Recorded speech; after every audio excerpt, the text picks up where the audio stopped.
ہر نماز کے بعد ان کلموں کو جو میں تمہیں بتا رہا ہوں ان کو ترک نہیں کرنا، اس کو بھولنا نہیں ہے، اس کو چھوڑنا نہیں۔ اور وہ کیا؟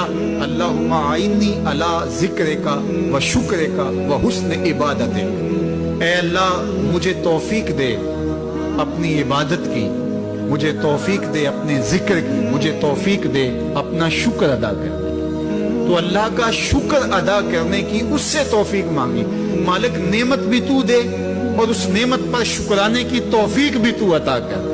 اور اللہ فرماتے ہیں میری دی ہوئی نعمت پر میرا جب تم شکر ادا کرو گے میری دی ہوئی توفیق کے ساتھ، تو میں تم سے عہد کرتا ہوں لئن شکرتم لازیدنکم، میں تمہیں اور زیادہ عطا